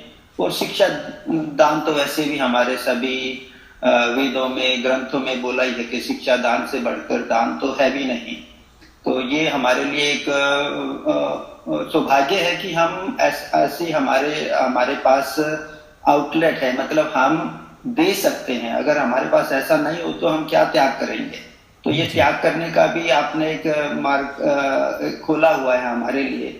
तो हम आगे बढ़ के, जैसे हमने अभी कुछ दिन पहले ही अपील किया था कि 40 लाख रुपए का हम अरेंजमेंट कर दें, हम सभी भाई बहन मिलकर अपने सामर्थ्य के हिसाब से। तो ये हमारा कर्तव्य भी बनता है, और मुझे पूरा विश्वास भी है कि सभी जो हमारे पढ़ने वाले हैं, सुनने वाले हैं, और भी हम आपसे जुड़े हुए हैं, इसमें योगदान देंगे, आहुति देंगे, और ये सुचारू रूप से गुरुकुल का काम चले। गुरुकुल के बच्चों को सबसे पहले तो भोजन ही मिलेगा, और फिर भोजन मिलने के बाद अगर उनकी थोड़ी सी व्यवस्था भी ठीक हो जाए, जहाँ उनका रहने सहने का है, तो वो भी अच्छे तभी तो वो जुड़े रहेंगे, तभी उनका ज्ञान हमारे पास आएगा, और तभी ये संस्कृति का हम इसका बचाव कर सके अपने लिए, अपने बच्चों के लिए और पूरे समाज के लिए। यही हमारा मानवता है, यही हमारा कर्तव्य है, और यही तो हमारा कर्माशय, इसी से ही तो कर्माशय बनेगा। नहीं तो इसके बिना कर्माशय क्या होना है हमारा। तो हम तो अपने स्वार्थ के लिए ही करें। जैसे आपने कहा कि कपिल मुनि बोलते हैं कि भाई ये आत्मा तो आंख भी नहीं खोलता बिना स्वार्थ के, तो हम अपना ये स्वार्थ समझ के अपना कर्माशय बनाने के लिए हम इसमें आगे बढ़ें। आप हमें मार्गदर्शन दे रहे हैं, आपके हम बहुत बहुत बहुत आभारी हैं सच में स्वामी जी। बहुत बहुत धन्यवाद। स्वामी जी नमस्ते। स्वामी जी नमस्ते जी। जैसे आप ये सूत्र पढ़ाते हैं या योग दर्शन भी हमने पढ़ा है, तो उसमें जो अर्थ और भावार्थ है वो तो बिल्कुल समझ में आ जाते हैं, लेकिन सूत्रों को याद करने की जब नंबर आता है ना, तो वो याद नहीं हो पाते हैं अच्छी तरह से अभी। अच्छा, तो उसका उपाय बताऊं मैं? क्या करना, मतलब बार बार भी पढ़ते हैं लेकिन याद हो जाते हैं, भूल जाते हैं। जी जी जी। तो ऐसा है कि शास्त्रों में, दर्शनों में आपने योग पढ़ा है फरीदाबाद में बैठ करके, तो देखिए योग के बाद सांख्य है, वैशेषिक है, न्याय है, वेदांत है, इन सब दर्शनों में एक सूत्र बार बार आता है। मतलब हर दर्शन में वही एक सूत्र वैसा ही रिपीट करते हैं। मतलब सांख्य दर्शन में भी वैसा ही सूत्र है, सेम टू सेम, वैशेषिक में भी वैसा ही है, वेदांत में भी वैसा, ऐसे वो है आवृत्ति ही असकृत उपदेशात, ये सूत्र है। आवृत्ति ही असकृत उपदेशात, जो भी हमने सुना है, जो भी पढ़ा है, ये जो भी हमने लिखा है, उसको आवृत्ति करो, यानी उसको बार बार रिपीट करो। तो जितना अधिक रिपीट करेंगे उतना ही अधिक जो है वो हमारे मन में बैठेगा। मेमोरी में तभी बैठता है जब उसको बार बार आवृत्ति करते हैं। और इसको यदि मैं योग की भाषा में कहूँ, अभ्यास कहते हैं इसको, और गीता की भाषा में भी कहूँ, उसको भी अभ्यास शब्द से कहा। तो जो अभ्यास का मतलब होता है उसको बार बार रिपीट करना होता है। जो काम हमने किया है उस काम को बार बार करो, ये कर्म का अभ्यास है। जो भक्ति हमने की है उसको बार बार रिपीट करो, ये भक्ति का अभ्यास है। और जो ज्ञान हमने प्राप्त किया उसको बार बार अभ्यास करेंगे, यानी रिपीट करेंगे, ये ज्ञान का अभ्यास होगा। तो ठीक इसी प्रकार से जैसे आपको करेले की सब्जी बनानी है, तो आपको याद है ना उसको कैसे बनाना होता है, ये भूल गए? आपको छोले बनाना है, भूल गए आप? ये याद है आपको, क्योंकि आप बहुत करते हो, रिपीट करते हो ना बार बार। मतलब महीने में एक बार, 15 दिन में एक बार, या 6 दिन में, या सप्ताह में एक बार। वही सब्जियां हैं आपके पास में, वही दालें हैं, वही चीजें हैं, तो उसी को बार बार रिपीट करते हो। तो इसलिए जिनको जितना आपने अधिक रिपीट किया उसको कैसे भूलेंगे आप? रिपीट करते हो इसलिए भूल। ना तो आपको दाल बनाने में आपको भूल होती है, ना आपको सब्जी बनाने में भूल होती है, ना रोटी बनाने में भूल होती है। हाँ, तो उसमें भूल इसलिए नहीं होती है, उसको बार बार रिपीट करते हैं आप। तो ठीक इसी प्रकार से जिस विद्या को आपने पढ़ी है वो यदि याद रहे तो उसको आपको बार बार रिपीट करना होगा, और दुनिया में इसके अतिरिक्त और कोई उपाय नहीं। जी धन्यवाद स्वामी जी, धन्यवाद जी। हाँ जी, अब और किसी का कोई प्रश्न हो तो पूछ लीजिएगा। तो प्रश्नोत्तर 2 दिन हो गए आपके, तो किसी के मन में अगर बाबा जी ने पाठ को छोड़ करके कहाँ लेके गए हमको? हाँ जी स्वामी जी। जी नमस्ते जी। हमें ये जानना है, अच्छा स्वामी जी, नम्रता से, कि पूरा संस्कृत याद नहीं रहता है, लेकिन उसका जो सार है, जो पढ़ाया, उसका सार बराबर बैठता है और ऐसे जीवन में डाल दिया है। तो ये कैसा? अच्छा, देखिए आप एक डॉक्टर है, मैं आपके डॉक्टर की भाषा में समझा देता हूँ। तो ठीक है, मेरे को याद है, मेरे सामने भी वो लोग बैठे हुए हैं जो मेरे को जानते हैं।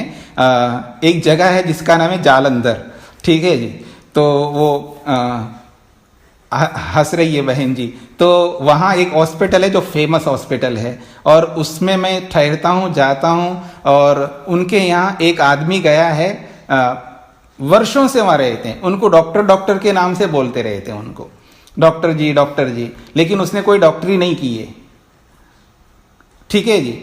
और वो सारे काम करता है, बस केवल उसको मुख्य रूप में उसको कभी बिठाते नहीं है, तू ही ऑपरेशन कर, ऐसा उसको बिठाते नहीं। वो सारे वहाँ ऑपरेशन थिएटर में जाता है, वो सारे काम करता है और वो ऑपरेशन कर देते हैं। क्योंकि मैं भी खड़े होकर के देखा हूँ सारे ऑपरेशंस को। फिर वो उसका सीलने का जो भी काम करना है, यानी एक प्रकार से वो 80% 70% काम खुद करता है, लेकिन उसको डिग्री नहीं है उसके पास में डॉक्टर की, ठीक है।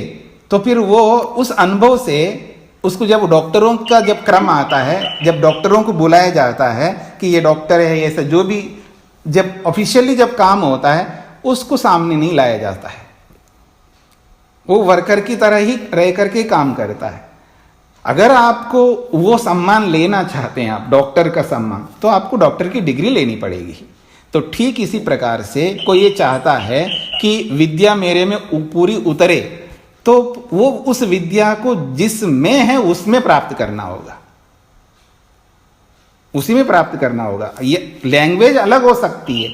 जब आप इतनी बड़ी मुक्ति को प्राप्त करना चाहते हैं तो उस मुक्ति को देने वाले ने जो वेदों को हमारे सामने रखा है और देवनागरी भाषा हमको दी है, उसको पढ़ना ज्यादा कठिन है या मुक्ति को प्राप्त करना ज्यादा कठिन है?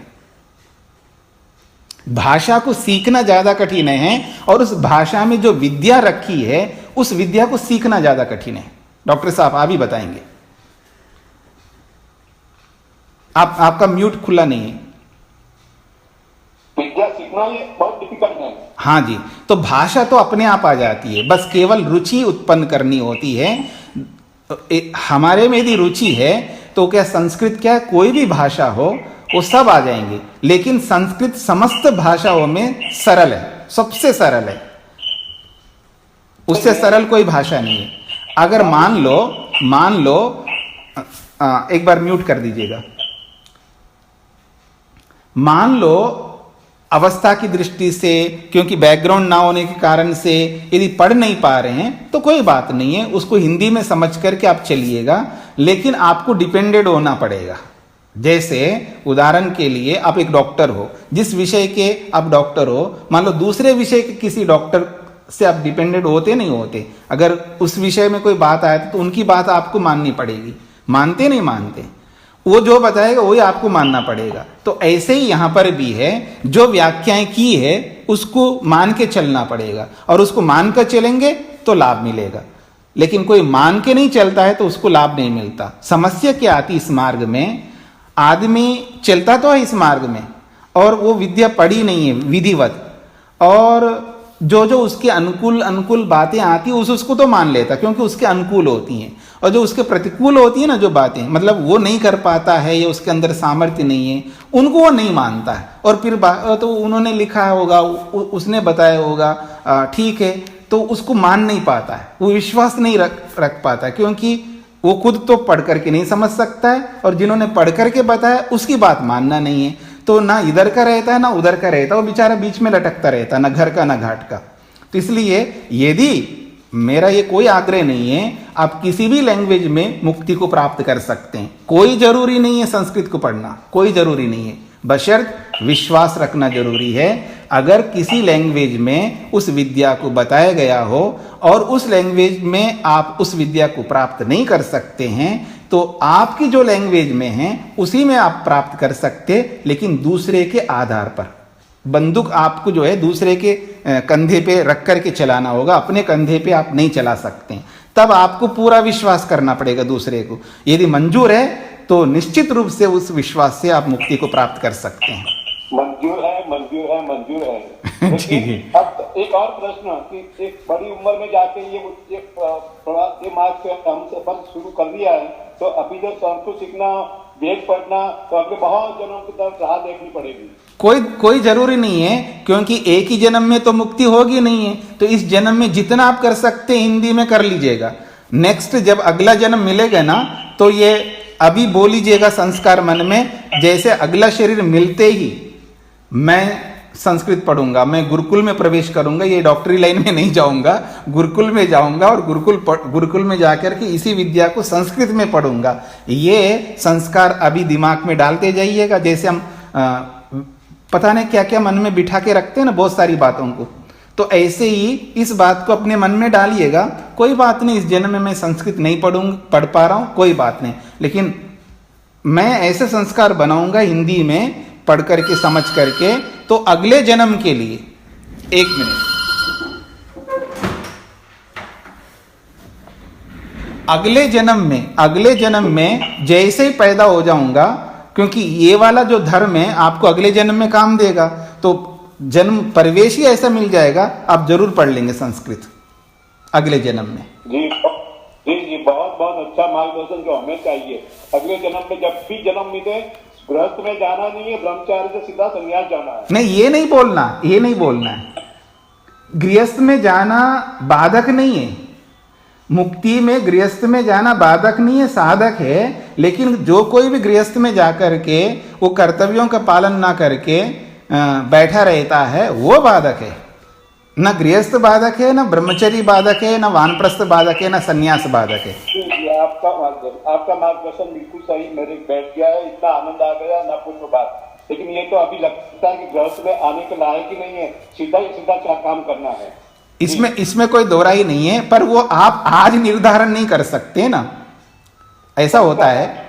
संस्कार डाल सकते हैं। हाँ, संस्कार डालिए, उसमें कोई आपत्ति नहीं है। क्योंकि जैसे कोई 5 साल का बच्चा है या मान लो 15 साल का बच्चा है जो 12th में पढ़ने वाला बच्चा है, उसको ना तो हम ये पूछ सकते हैं तुम्हें शादी नहीं करना चाहिए, करना चाहिए, ये विषय ही नहीं है उसका विषय अध्ययन करना, स्टडी करना, कर लो। जब स्टडी करके सब तैयार होकर के अपने पाँव पे खड़े होने का लायक बन गए, तब पूछो शादी करना है तो कर, और नहीं करना है तो जाओ। वो डिसीजन लेने की योग्यता जब आएगा तभी तो प्रश्न किया जा सकता है ना। और जब डिसीजन लेने का सामर्थ्य नहीं है, तब उसके ऊपर हम ये प्रश्न ही नहीं कर सकते ना, उसको ये बोल सकते हैं। और जो लोग बोलते हैं ऐसा, वो गलत बोलते हैं। जिसके पास योग्यता नहीं है उसको वो वाला उपदेश कभी नहीं देना चाहिए। किसी को ये उपदेश नहीं देना चाहिए कि आप गृहस्थ में नहीं जाना चाहिए। आप किसी को ये उपदेश नहीं देना चाहिए कि आपको आजीवन ब्रह्मचारी रहना चाहिए। उसको ये उपदेश देना चाहिए, यदि वो विद्या नहीं पढ़ी तो तुझे विद्या जरूर पढ़नी चाहिए। मतलब जिसके लिए जो उपदेश है वही उपदेश सबको देनी चाहिए। अयोग्य व्यक्ति को हर उपदेश नहीं दिया जाता, उसके योग्यता के हिसाब से ही अथवा उसके सामर्थ्य के हिसाब से ही उपदेश दिया जाता है। जैसे मैं आप लोगों को बोलता हूँ, आपके गृहस्थ के काम पूरे हो गए तो घर छोड़ो, घर में क्यों रहते हो, ये उपदेश सही है। लेकिन कोई मेरे सामने ऐसे भी लोग हैं जो शादी उनको होकर के काफ़ी ज़्यादा समय नहीं, उनके बच्चे छोटे छोटे हैं, तो उनको मैं कभी ये उपदेश नहीं दे सकता आपको घर छोड़ना चाहिए। मैं उनको यही उपदेश दूंगा आपको घर में ही रहना है।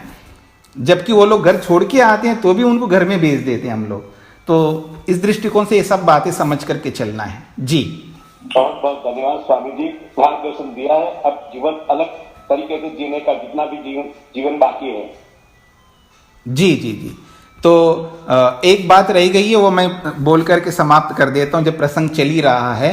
क्योंकि यहाँ जो जिस आश्रम में मैं रहता हूँ, यहाँ गुरुकुल का परिसर नहीं है, गुरुकुल का भवन नहीं है, तब सब वानप्रस्थियों के लिए है। तो हमने यहाँ करके 2 साल हो गए, गुरुकुल प्रारंभ किया है, विद्यार्थी बहुत हो गए हैं, उनके लिए रहने की जगह नहीं है। तो इसलिए उसकी ओर भी शेखर जी संकेत कर रहे थे। हमने 2 साल पहले ही अपील किया था। हमारे जो विद्यार्थी है सब टिन के शेड में रहते हैं, और जैसे गर्मी आती है, भयंकर तपता है, तो टिन शेड में बहुत परेशानी होती है उनको। सर्दी आती है तो सर्दी में भी परेशानी होती है, बरसात आती है तो बरसात में भी परेशानी होती है, क्योंकि उनके लिए रहने के लिए जगह नहीं है। तो हमने 2 साल पहले अपील किया था, लेकिन उसके लिए जो धन चाहिए वो नहीं आ पाया, इसलिए वो हम बना नहीं पाए। और जिस दिन आएगा उस दिन हम प्रारंभ कर लेंगे। कम से कम आधा पैसा भी आ जाए तो भी हम प्रारंभ कर लेंगे।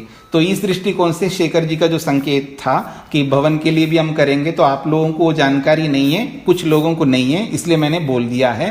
पहले तो भवन तो बाद की बात है, पहले खाने के लिए व्यवस्था हमको करनी है।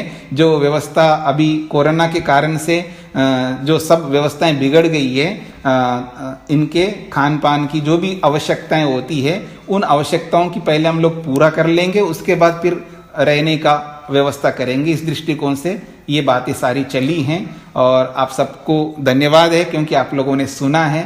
और शेखर जी को भी धन्यवाद करता हूँ, आपने ये विषय सबके सामने रखा, और इनके अंदर वो तड़फ है और उनके अंदर वो भावना है। वो खुद वानप्रस्थ लेना चाहते हैं, खुद त्याग करना चाहते हैं, खुद अच्छा काम करना चाहते हैं, परोपकार का काम करना चाहते हैं, और इसी मार्ग में आगे बढ़ना चाहते हैं। तो उनके इन भावनाओं को हम आदर करते हुए उनकी इन इच्छाओं को पूरा करने के लिए ईश्वर से भी प्रार्थना करते हैं ताकि वो वानप्रस्थ लें और समाज के लिए एक उदाहरण बन करके जिए। ये हमारी कामना है और इसको यहीं पर विराम देते हैं। तो ओम का उच्चारण। स्वामी जी, एक जी। चीज कहूँगा, आपका बहुत बहुत धन्यवाद, आपने ऐसा कहा। मैं ये कहूँगा कि आप जैसे कह रहे हैं कि 50 लाख रुपए 2 करोड़ का ये प्रोजेक्ट है, 50 लाख रुपया आपके पास, 35 लाख रुपया आ गया है, 15 लाख की शायद प्लेजेस आ गई हैं आपके पास, 50 लाख हो गया है आज के दिन। और जैसे ही 1 करोड़ आधा पैसा हो जाता है तो आप इसको आगे कंस्ट्रक्शन शुरू कर देंगे। मेरा ये आपसे निवेदन है कि जो आपने ये बिल्डिंग शेयर करी है, जो आपका डिजाइन है, सभी भाई बहनों से शेयर कर लीजिए। और मैं सभी से भी अपील करूंगा कि इसमें पूरा योगदान दें। हमें ये 50 लाख रुपया और भी हमें जमा करना है ताकि ये गुरुकुल जल्दी से जल्दी शुरू हो जाए। और हमें जैसे अपने गुरुकुल के विद्यार्थियों उनके लिए खाने पीने का जो इंतजाम के लिए हम 40 लाख रुपया भी रेज कर रहे हैं, वो भी उसमें भी पूरा योगदान दें। और मैं अपनी तरफ से कह रहा हूँ सभी भाई बहनों की ओर से मिलके कि स्वामी जी इसको जुलाई 1 से ये जो अपना कंस्ट्रक्शन का प्रोग्राम है, आप मैनेजमेंट से बात करके आप इसको शुरू कर दीजिए। मैं सभी से मिलके हम 50 लाख रुपया इसके लिए हम रेज कर देंगे और ये 30 जून तक ये आपके पास पहुंच जाएंगे। हम सभी तरह से मिलके कर लेंगे स्वामी जी। और आप जुलाई 1 से इसको, आप जो कह रहे हैं कि आधा पैसा होने पर इसकी कंस्ट्रक्शन आप शुरू कर देंगे, तो आप प्लीज ये कर दीजिए। बाकी तो परमात्मा आगे उसमें बढ़ाएगा ही। जब एक बार प्रोजेक्ट हो जाएगा तो और भी भाई बहन इसमें मिलकर आगे बढ़ेंगे। ऐसा मेरा निवेदन है स्वामी जी। जी, धन्यवाद जी, आपको बहुत बहुत धन्यवाद। और आप सबको धन्यवाद, आपके आश्वासन से सबल मिला है। और ये कार्य पुण्य का कार्य है तो निश्चित रूप से आप सबके सहयोग से होगा, जरूर होगा, हमें ये उम्मीद है। तो बहुत बहुत धन्यवाद सभी लोगों को। अब मैं ओम का उच्चारण करता हूँ।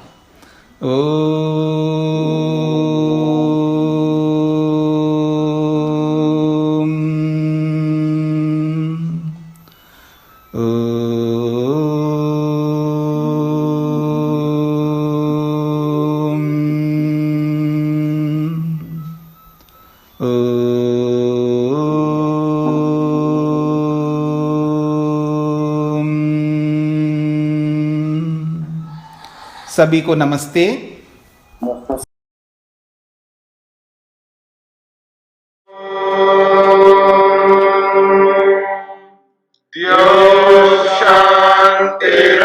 शांतिरंतरिक्षं शांति पृथिवी शांतिरापः शांतिरोषधयः शांतिः वनस्पतयः शांतिर्विश्वे देवा शांतिर्ब्रह्म शांति सर्वं शांति शांतिरेव शांति क्षमा शांतिरेधि। ओम शांति शांति शांति।